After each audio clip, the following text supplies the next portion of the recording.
Welcome to Let's Get to Work, Reimagining Disability Inclusive Employment Policy, brought to you by the Burton Blatt Institute at Syracuse University. And now, here's your host, Michael Morris.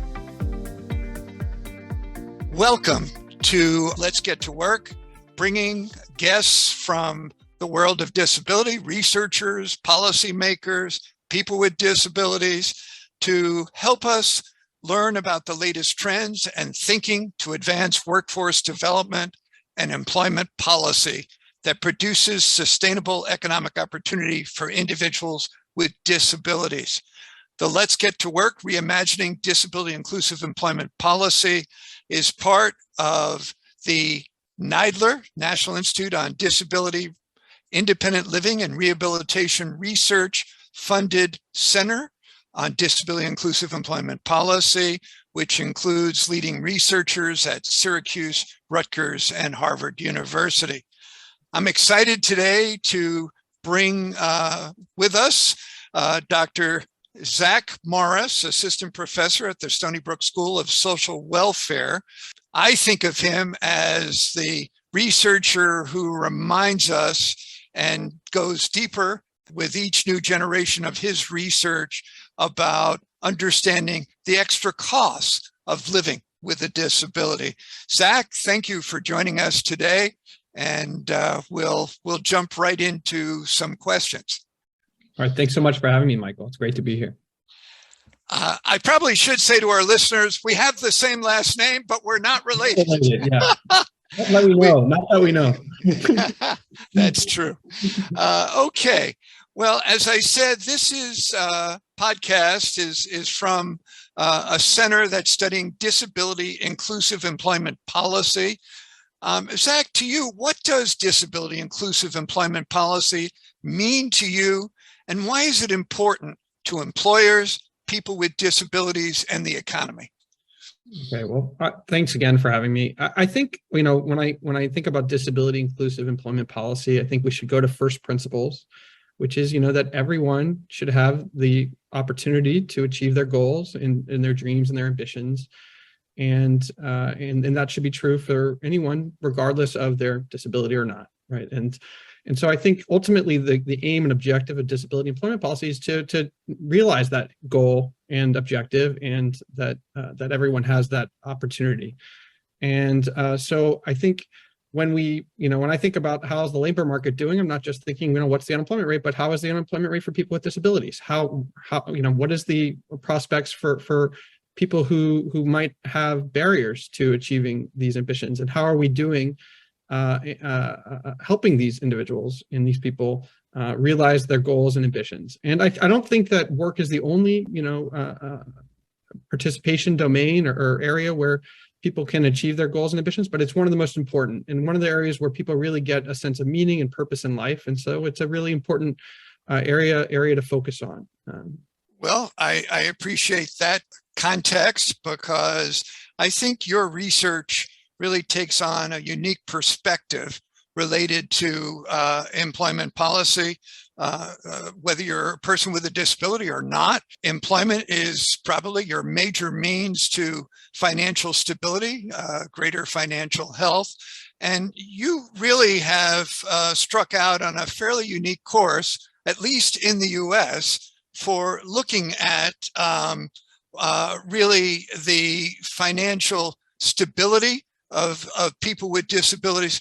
Maybe a first question I'd like to ask: how did you decide to concentrate on that area of research? Were there certain things that were motivators, or what brought you there? I really started out, doing my PhD looking at international disability employment policy reforms, and very attuned to OECD studies looking at, different countries and how they're reinventing disability benefit programs to make them more employment oriented. And also very familiar with what we've done in the US in terms of early intervention trials or demonstration projects and efforts to help people on disability benefits get to work. And ultimately came out, for example, I had a study looking at predictors of employment among disability benefit recipients cross-nationally, and showing that, and looking at how, if countries that invest more in integration policies, so have more integration services and vocational rehabilitation opportunities, and found that there really was no predictor of higher rates of employment. That integration policies was not a significant predictor of employment cross-nationally. And thinking, well, how are we measuring integration policies, and what are we missing here in terms of thinking about disability employment policy? And I think what struck me was a very eye-opening speech that a famous economist called Amartya Sen. I'm sure people on your podcast are listening have heard of him, or if they've not, he was a Nobel Prize winning economist who gave a speech at the World Bank in 2004. And I think it's really underread. It's an excellent speech where he lays out that, trying to understand the financial inequalities that exist for people with disabilities, and lays out very clearly that he sees fundamentally two kinds of inequalities that people with disabilities experience. One is an income disadvantage, and the other, what he calls a conversion disadvantage. And so I think where most of our attention is on the income disadvantage and barriers that people have getting into work, staying in work, getting the skills they need to get the jobs, dealing with issues of discrimination, right? Those are all related to the income disadvantage. And then on the other side is this idea called what he called the conversion disadvantage, which is that people with disabilities face many different costs. And these costs inhibit the ability to use their income to the same degree or to the same standard of living as those without a disability, right? And that this, so $30,000 for a person with a disability who also has many costs, whether they be for transportation or caregiving or technologies they need to work, right? That these costs inhibit their ability to achieve the same standard of living. And so I think that, it's really underappreciated in the literature and in just US, but also globally, the role of these out-of-pocket expenses and their impact on not only the financial security, but the ability for people with disabilities to do the things that they need to do, whether it's go to work, get to school, complete their daily living activities. That takes us really into a very clear set of issues. I'm going to come back to that, but I want to talk more about public policy in general. We know that although we would aspire that all public policy is consistent in responding actually to those two types of costs, it actually is not the case. And public policies continue to pose barriers to the employment and economic advancement of people with disabilities. Can you point out public policies that are particularly holding people back and not really responsive to this notion of what you call the conversion costs, the extra costs of living with a disability that other people don't face? Yeah, so I think there are really a number of examples, but one that I think is really worth paying attention to is because it is so relevant to accessing benefits and services, is how we measure poverty. Poverty measurement is one of the central means in which people gain access to, whether it be food stamps or SNAP benefits, or welfare benefits, or Medicaid, or housing assistance. And so it really matters how we measure poverty. And, I think we wrote this together, Michael, and you have a lot of knowledge here, but we worked on a study where we said, one of the studies that I was part of, we estimated how much it costs to live with a disability on average for people with disabilities in the US. And so it was about $18,000 a year on average.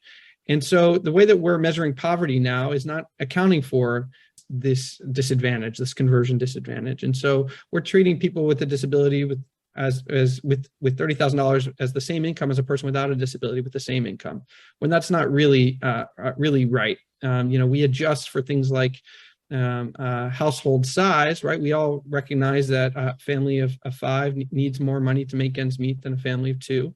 And I really think public policy should similarly adjust for these extra costs of disability. And that has impacts on many different policy facets.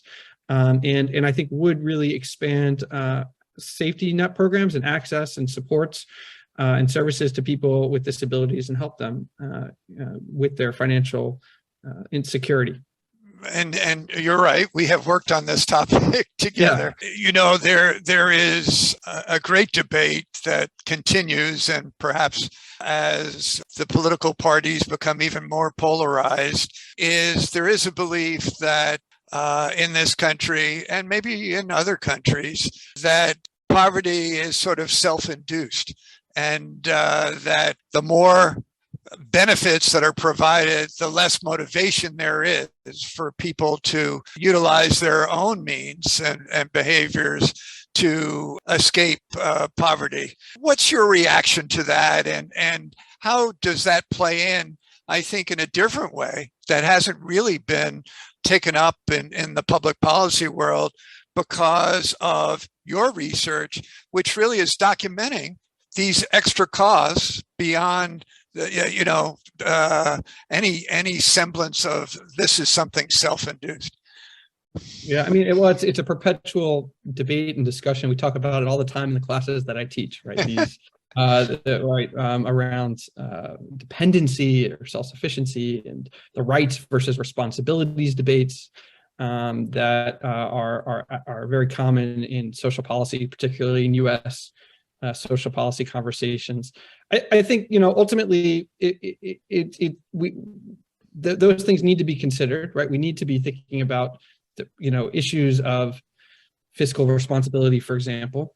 But I also think that fundamentally we need to be thinking about whether people have enough to make ends meet. And I have a new paper coming out where I really argue that the way we should be analyzing disability benefits is how well people on disability benefits are able to, not live in poverty or escape material deprivation.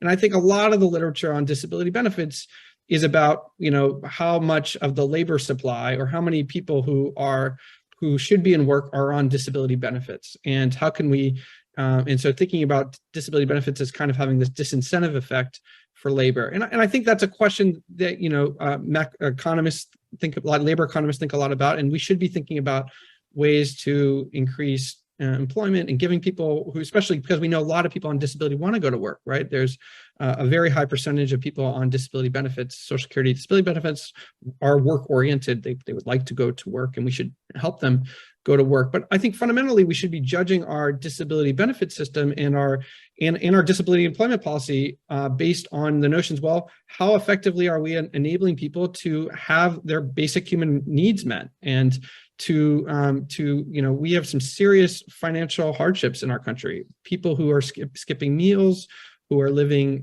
in poor housing conditions, who are really facing basic economic hardships. And I think fundamentally that should be the goal of social policy and disability employment policy as well, is that when people are in work, do they earn enough to make ends meet? And when they're out of work and they can't go to work, are they able to still maintain their ability to make ends meet?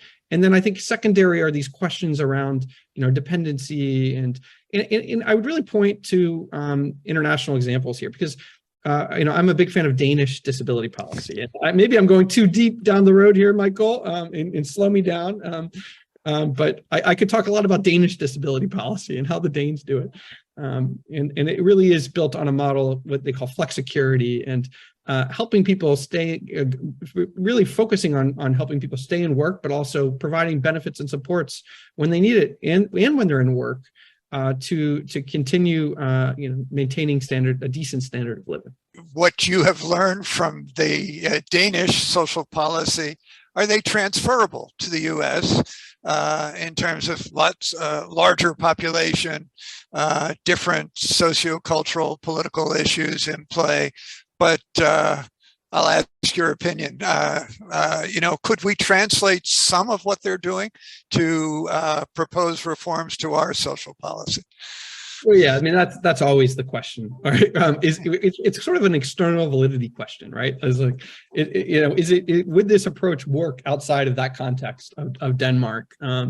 And I don't think it would. I don't think we should be thinking of directly taking a approach somewhere and copying it whole, But I think there's inspiration and ideas to be learned from other countries, and certainly there are really important ideas that we could take from the Danish approach. The other thing I'll say is that no country has really solved the disability employment puzzle. I went to Denmark. I've talked to a lot of Danish. I've been there a couple of times. Talked to a lot of the Danish disability researchers, and they will say, that they continue to, there's no policy panacea for these issues. But I think what the big ideas that I think they're doing and that we really could think about is moving away from really binary models of disability determination, right? Where you are either on disability or you're not. And recognizing that, some people who will be in work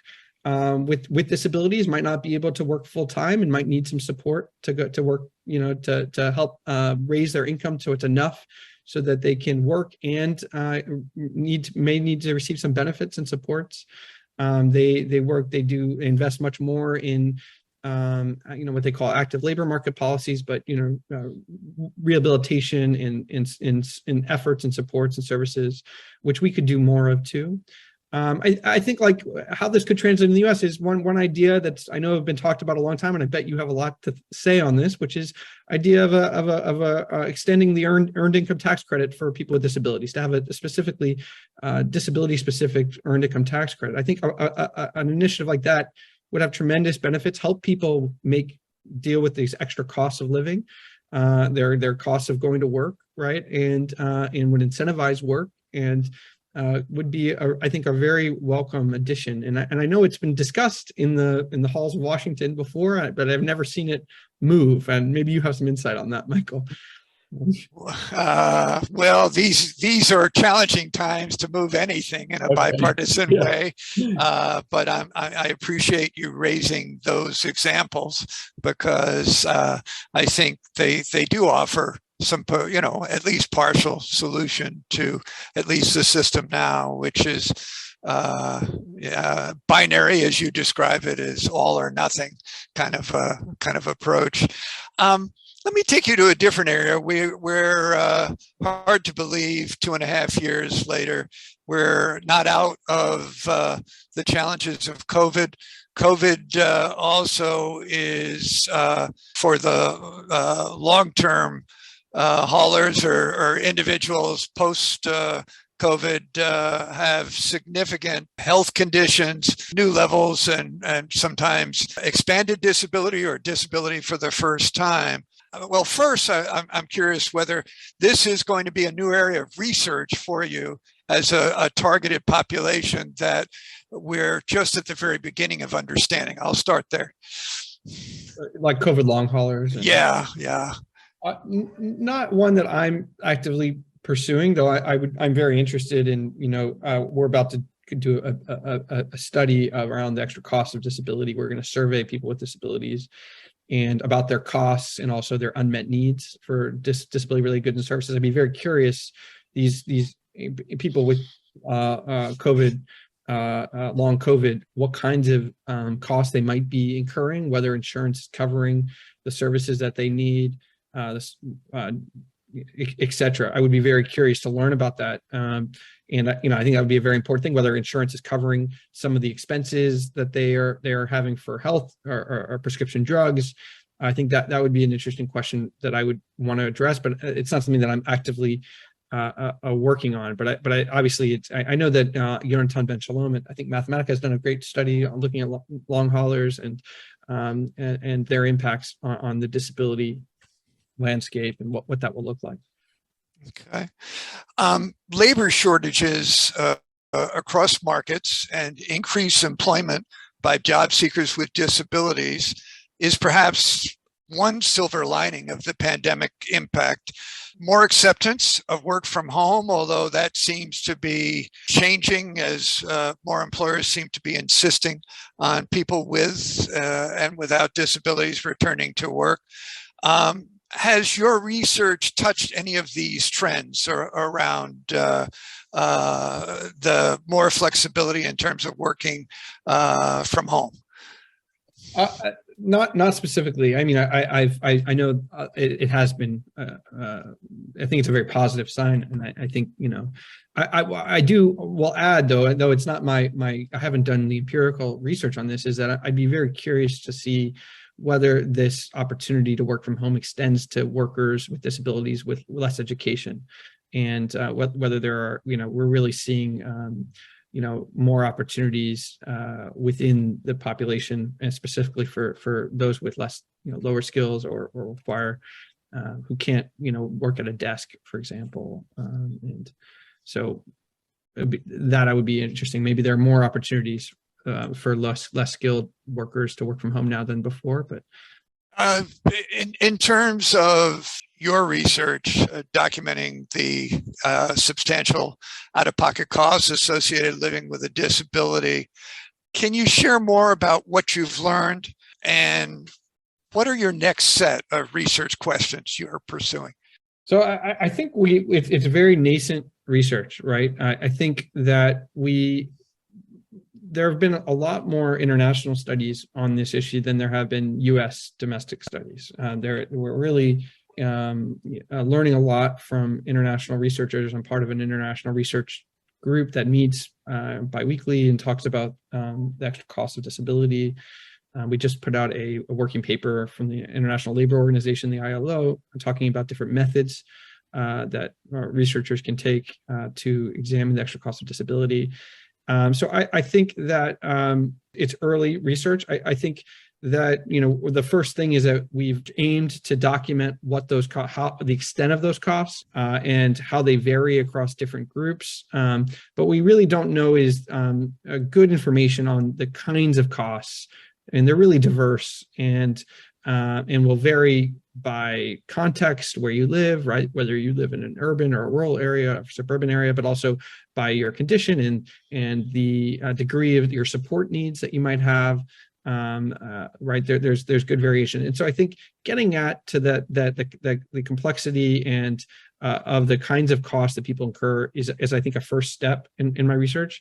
But the other step that I think is really necessary is to document what kind, because they're just looking at costs is really not enough, because there are a lot of people who need goods and services but can't afford them, or they're not available to them. All right, and so they're not going to report those costs because they just simply couldn't afford it. And I think identifying unmet needs for various disability-related goods and services, whether that be assistive technologies or caregiving is a big one, right? I think is going to be a major focus of my research, and looking at that unmet need, particularly across the full population of people with disabilities, which is a diverse population, and looking at inequalities, right? And where do we see more unmet need, and amid which population groups might there be more, and that can hopefully focus policymakers to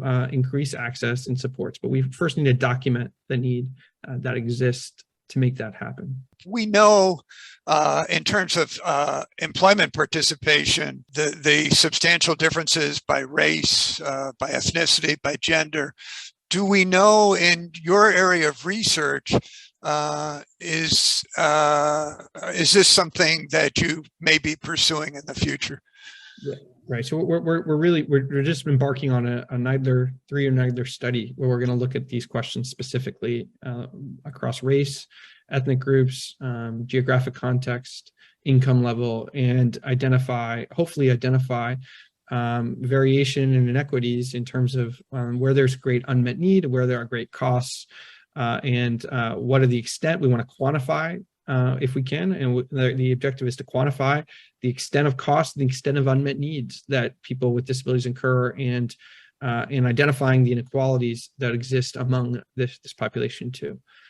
So I think that the unmet need portion is something that really needs more attention, and it's not an easy thing to get at, right? It's a very complex question of, well, what kinds of goods and services do people with disabilities require to participate in work, or go to school or complete their activities of daily living. And it's not a simple policy analysis or a method, but it's called what's being called in the international literature as the goods and services required approach. And it's been, it requires expert advisory panels and listening and talking and meeting with experts and mostly people with disabilities, and learning about what kinds of goods and services they require, and then applying a survey to say, well, these are the goods and services that the experts suggest are required given your support needs. Are you able to afford those, access those goods and services? And that'll be how we'll measure it. But Indonesia, the country of Georgia, South Africa, there are excellent studies where they have done this. And so we're really applying a method that's from elsewhere and bringing it to the US context. Will you look at this at a single point in time, or do you have the resources to look at it longitudinally? I do not have those resources. I would love those resources. It would be a single survey, but it would be great to benchmark it like that.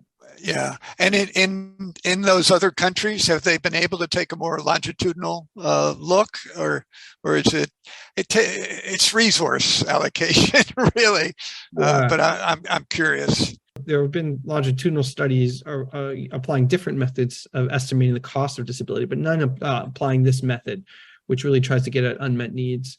But if we could really identify a survey that works and that is consistent, we could do something like that, right? We could resurvey. And are you also looking at the differences in terms of age of onset of disability and costs at different age points across the lifespan? I think it's something we definitely need to consider. And it has been considered in some of the literature. Using these other methods, but it's worth incorporating into our survey those kinds of questions, right? As you continue this work, hopefully, I know I was excited when I first learned and was introduced to you, is the opportunity to broaden the discussion of public policy as it relates to not just employment participation or labor market or labor participation, but it's a much more nuanced and complex look at the quality of life of people with disabilities beyond employment. As you look ahead over the next 5 years, I know we have no crystal ball to predict where things are going, although at the moment the economic news globally and certainly within the US is not great. Any sense of how people with disabilities may fare economically as we look ahead?